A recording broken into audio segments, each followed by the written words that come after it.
पवित्र राखी पूर्णिमा अवसर में सदर बीजेपी कार्यालय रे रक्षाबंधन उत्सव पालित हो एथिरे बीजेपी सदस्य माने दलीय कार्यकर्ता सहित पूर्वतन सैनिकों हाथ में राखी बांधिथिले।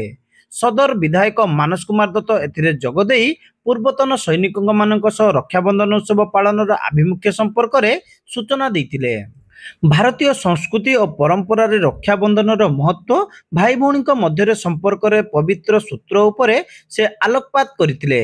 श्रद्धा और स्नेहर पर्व भावे भाई भौणी पवित्र संपर्क रे प्रतीक भावे पालित होउतबा ई रक्षाबंधन उत्सव आम संस्कृतिर महानता को सर्वदा प्रतिपादित करि आछि बोली विधायक दत्त कहिथिले।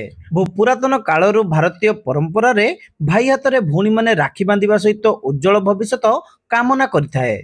प्रतिदान रे भाईटी सारा जीवन पाई भौणी को सुरक्षा देवार प्रतिबद्धता आम संस्कृति को रद्धिमंत करि आछि बोली श्री दत्त कहिथिले।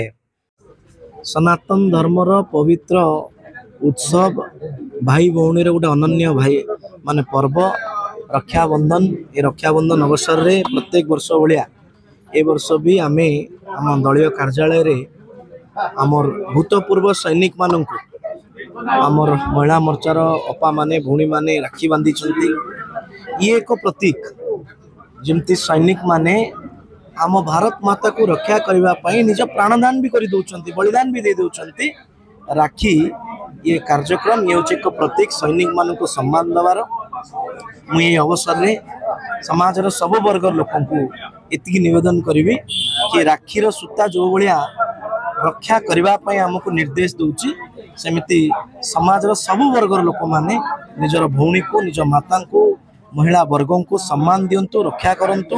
विशेष करके पवित्र रक्षाबंधन अवसर रे समस्त को अभिनंदन जनाऊँ। पर दलर महिला मोर्चार सदस्य माने देश रक्षा रे बलिष्ठ अवदान देइतिबा पूर्वतन सैनिकों हाथ में राखी बांधिबा सहित मिठा खुआइथिले। महिला माने भारतीय ऐतिह्य और परंपरा को मन पकाई सेमानकर आशीर्वाद मध्य नैतिले।